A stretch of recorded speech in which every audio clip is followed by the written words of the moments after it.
Il s'abreuve chaque jour d'alcool et de politique. Jean-Jacques Perroni.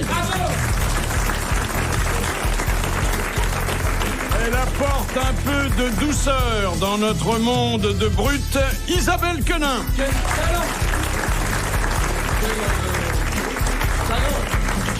Son vice consiste à distiller en public des énormités plus grosses que lui. Bernard Mabille.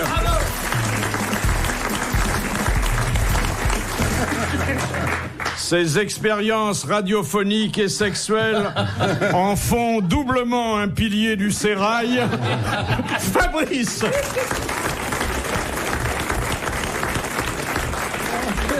Sa nouvelle devise, je pense, donc j'écris, Patrick Sébastien.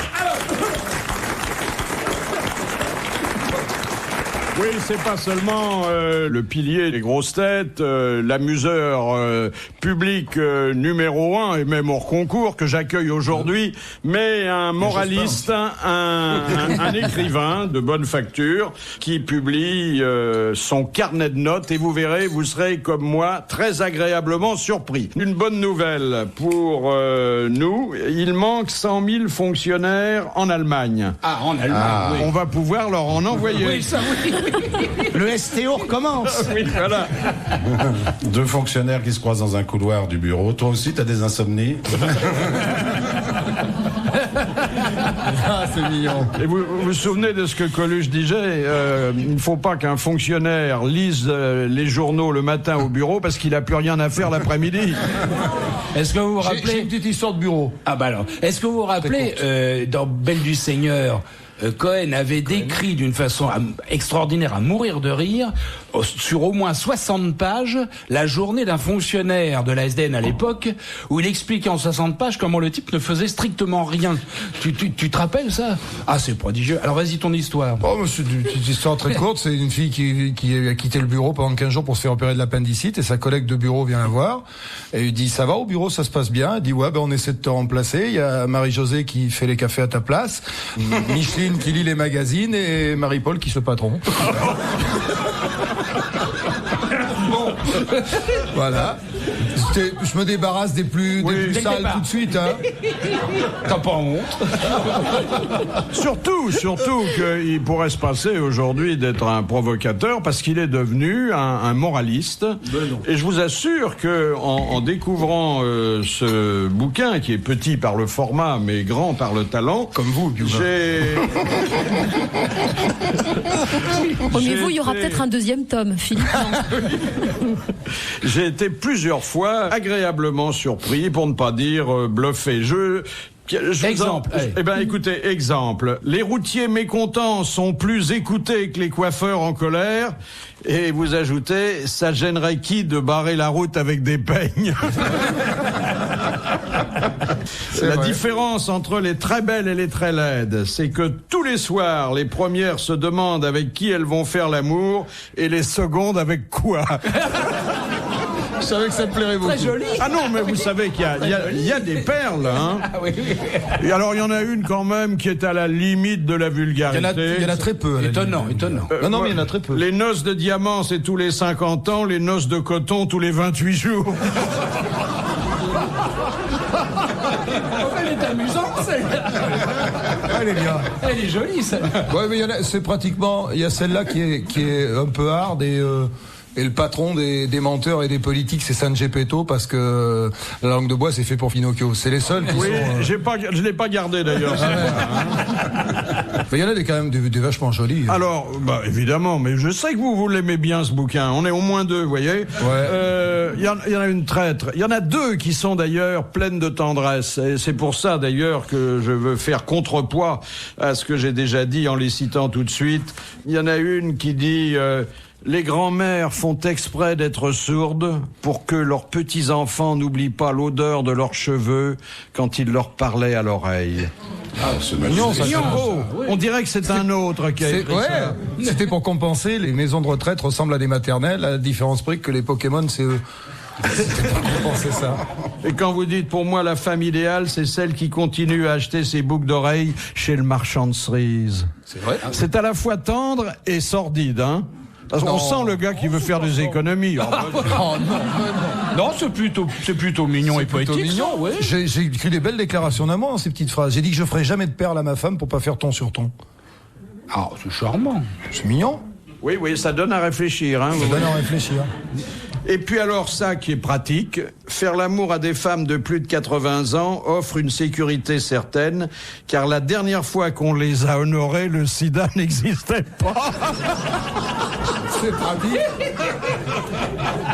C'est en fait, il y a deux phrases dans ce livre qui sont pas de moi et qui sont d'un camarade que vous avez connu, qui était mon secrétaire, qui s'appelait Olivier, qui a disparu, et qui avait eu cette phrase-là un jour. Et une autre phrase qui m'avait bouleversé, parce qu'on était dans un petit village de province et il y a un mariage qui sortait en très tonitruant, tu vois, il est sorti sur le trottoir et il a gueulé au mec: quand tu seras cocu, tu klaxonneras moins fort. Il y en a deux très parisiennes et qui font appel à la topographie locale. La première, c'est quand vous dites c'est peut-être avenue Victor Hugo qu'il y a le moins de misérables. C'est pas mal. Et la deuxième, le silence qui suit Mozart est encore de Mozart. Ça, c'est de Guitry, d'ailleurs, c'est pas de vous. Par contre, ce qui est pas français, vaut mieux dire en revanche, mais comme il y aura une deuxième édition, vous pourrez corriger. En revanche, après l'avenue Mozart, c'est la porte d'Auteuil.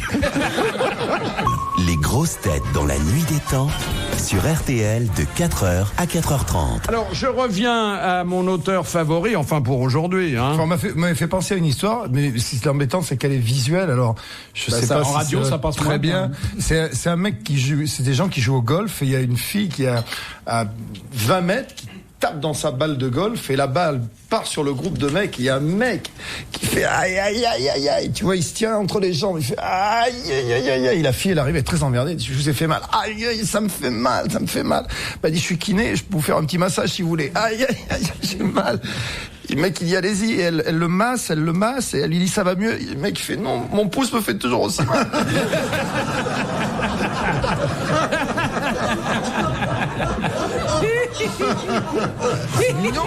Alors je vous le disais tout à l'heure, le Sébastien Nouveau est arrivé.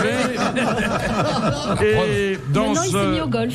Dans ce très bon cru, on trouve des phrases extrêmement bien senties sur la vie de couple qu'il a connue souvent, plusieurs fois.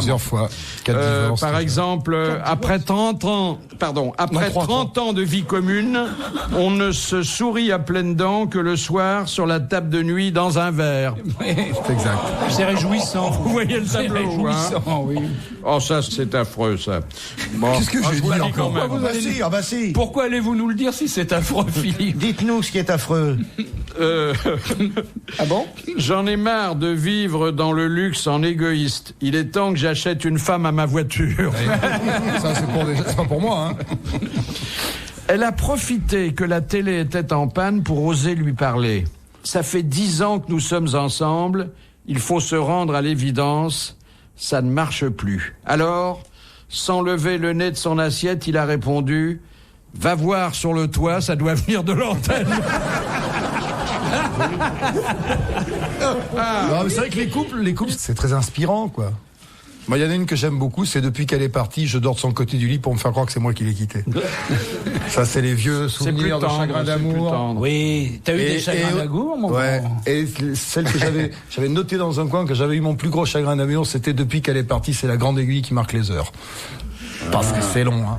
Oui, cela dit, alors il y a une chose absolument horrible et qui ne va pas vous grandir quand vous écrivez: les hommes ont raison de dire que la naissance de leur enfant est sûrement le moment le plus inoubliable de leur vie. C'est vrai. Quand ma femme a accouché, j'étais sur une plage de Copacabana avec un super top modèle, c'était inoubliable. Alors là, faux, la honte. Mais c'est pas vrai. C'est pas vrai. Non. C'est pas vrai. Il dit ça comme ça, mais dans le fond. Il en rajoute. Bah oui. Non, mais je l'ai mis à la première personne, mais ça ne m'est pas arrivé à moi. Vous êtes tous pour la parité, hein? Non. Oui, moi, j'ai, d'ailleurs, j'en parle sur scène de mon spectacle. Je trouve que moi, j'ai appliqué ça depuis très longtemps dans mon couple. C'est-à-dire que j'ai le droit de sortir avec mes potes et ma femme a le droit de gueuler quand je rentre. Voilà. C'est un truc qui est très parité totale. Parité totale. Et ma femme me dit souvent: quand tu sors avec tes potes, pourquoi je sortirais pas avec mes copines? Et je réponds que c'est pas possible, puisque quand je sors avec mes potes, c'est pour aller tirer ses copines. Donc. C'est vraiment l'affreux macho. Hein. Ah, C'est ouais. absolument faux, hein, tout ça. C'est du 2e degré. Toujours pareil, j'explique sur scène, c'est du 2e degré. C'est comme quand Guy Bedos dans un sketch dit il y a trop d'arabes, par exemple, il le pense pas, c'est du 2e degré. Quand Muriel Robin fait la folle, tu sais, ça, quand Pierre Palmade fait, c'est un mauvais exemple, mais il y a plein de choses. Non, parce que il y a une association qui s'appelle Mix Cité, en 2 mots. Bon. Et elle appelle les femmes, le 1er mai, à une journée sans travail ménager. Ah bah c'est la journée de la feignasse. En quelque sorte, oui. Voilà. Non, parce qu'elle dit que 80% du travail domestique est toujours effectué par les femmes et que la part des hommes n'a progressé dans ce domaine que 10 minutes par jour au cours des 15 dernières années et que il faut donner un coup d'arrêt. Qu'est-ce que vous en pensez, Isabelle? Moi, je pense que tous ceux qui disent qu'ils font rien à la maison, ils le disent devant un micro, mais quand ils sont à la maison, ils bossent quand même. Hein. Tiens. Monsieur Perroni, je suis sûr qu'il aide. Je n'en fous pas une ramée. Moi, ma femme ne veut pas. Bah, moi, c'est dans le même cas que toi. Moi, ma femme, elle veut pas. Alors, je touche à rien. Ah, mais moi non plus. Moi, ça m'a été interdit par ma femme qui m'a dit à la place d'un homme, c'est pas la cuisine. Bon, je me le suis pas fait dire 2 fois. Hein. Moi j'ai même un mot du docteur. Bon, bah alors. Elle vous a dit, tu vas à la cuisine, mais quand la bonne est couchée. Voilà. Oh, vous la verriez. Donc, elle a été remarquablement bien choisie. Voilà. Non, Perroni ne lave pas les verres, mais il est vide, hein. Oh bah dis donc, c'est toujours nickel moi à ma place. Quand je sors du bistrot, je marche en travers, il faut que j'arrête les chips au crabe. ça c'est pour toi, ça. Ah oui. Et la plus belle réflexion d'un alcoolique, c'est quand il voit une patinoire de se dire putain, t'imagines la taille du Ricard. Ah ben, j'ai une histoire de... C'est le gars, tous les soirs, il rentre bourré, il a fait tous les bistrots, il rentre bourré, et il essaye pas de faire de bruit, de pas réveiller la grosse, alors il enlève les pompes, et puis bien souvent, ils ont leurs habitudes, lui, il faut qu'il passe de l'autre côté du lit. Alors, il monte sur le plumard, il titube un peu, il enjambe la bonne femme ouvre un œil et fait « Ah bien sûr, si j'étais un bistrot, tu t'arrêterais ?»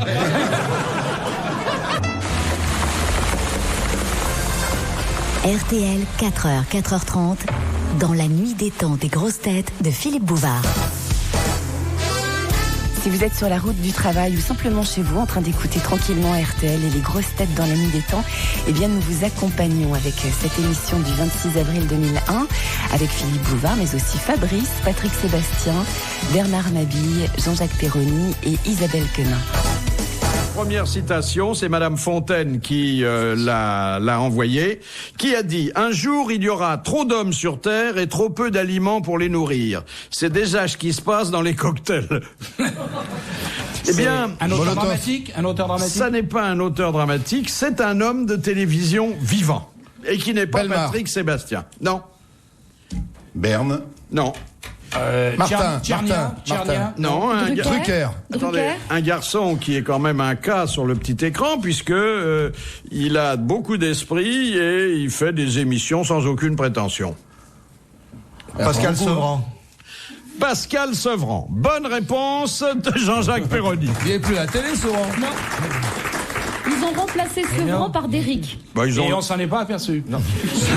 Si, moi j'aimais bien Sevran. Si vous aimez les histoires et si vous vous souvenez de celles qui ont marqué l'histoire des grosses têtes depuis 25 ans, vous apprécierez que notre ami Sim, qui va bientôt revenir d'ailleurs, notre ami Sim raconte, lui, des histoires qui lui sont arrivées personnellement.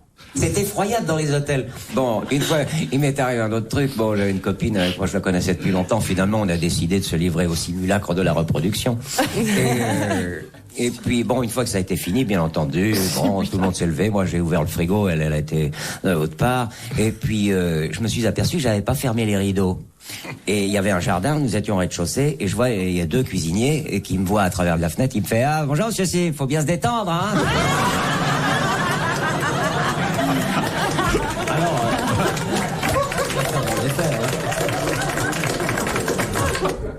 Ah, il en est arrivé. Moi, j'ai des souvenirs avec lui. Il m'est arrivé pratiquement la même, moi. Ah oui? Eh ben, c'est-à-dire qu'avec un copain, on avait ramené 2 filles un soir dans un petit village du. C'est pas vrai. Vous non, mais il y a longtemps. Dans une ville du Nord, et on est rentré donc au rez-de-chaussée, on s'est couché. En fait, on était dans un magasin de meubles. Et le matin, on avait tous les mecs qui défilaient dans la rue, qui regardaient. Non, on s'est couché. En fait, on a dormi dans l'aventure, quoi. T'as l'air con quand tu te réveilles. J'ai eu des aventures de cet ordre avec Sim en province. Oui. Je crois même que c'était à Montauban, je crois. Il était tout nu dans l'hôtel, non? C'est pas ce jour-là? Non, enfin, il a été tout nu à un certain moment, oui, bien entendu. Il était pas le seul, d'ailleurs. Et puis, il y avait une certaine ambiance, parce qu'on a eu après quelques souvenirs de cette épopée, qui n'était pas forcément glorieux, mais c'était quand même à l'époque où on pouvait vivre tranquille. Car si vous réfléchissez dans toute l'histoire de l'humanité, qui est quand même assez vaste. C'est ce que tu vas dire. Tu sais, mais non, mais c'est monstrueux. Dans toute l'histoire de l'humanité. Il y a eu 15 ans à peu près. Voilà. Nous avons eu 15 ans pendant lesquels nous pouvions faire l'amour sans risquer de mettre les femmes enceintes et sans risquer sa peau. Ça n'a duré en tout et pour tout que 15 ans dans toute l'histoire de l'humanité. Et moi, à cette époque-là, j'ai eu 20 ans. Moi, j'en ai un peu plus. C'était fort. Et on les regrette pas parce qu'on s'est bien marré. Ça vous a flanqué un coup, tout ça. Hein, c'est beau. C'est une vraie réflexion. Mais oui, c'est vrai. Mais oui. Sur l'histoire de toute l'humanité. Ça fait pas beaucoup. C'est Philippe, il est en train de réfléchir en disant j'ai raté les 15 ans. C'était quand les 15 ans? Je regrette que les 15 ans soient produits à un moment où j'avais déjà pris ma retraite. Il n'y a pas une histoire avec vous et Sim? En fait, il vous avait monté un canular et vous êtes venu le retrouver dans sa chambre en pensant que c'était une superbe créature et vous vous êtes couché à côté de lui? Oui. C'est ça, hein? C'était pas au Festival de Cannes? C'était au Festival de Cannes, mais c'était pas Sim. C'était pas Sim, est-ce que c'était pas mon père? C'était votre père, C'était mon cher Fabrice, qui avait monté le coup. Appelez le papa. Oui. Il me l'avait raconté, moi j'ai jamais osé le dire, mais puisque vous l'évoquez.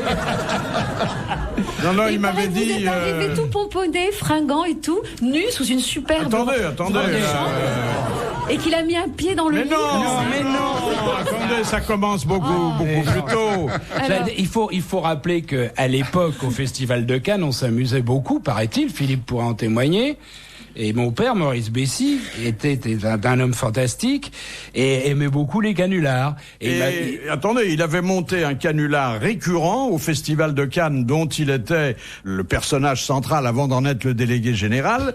Dès le premier jour du festival, il parcourait les étages de l'hôtel Carlton, revêtu d'une blouse blanche et avec un stéthoscope sur les oreilles.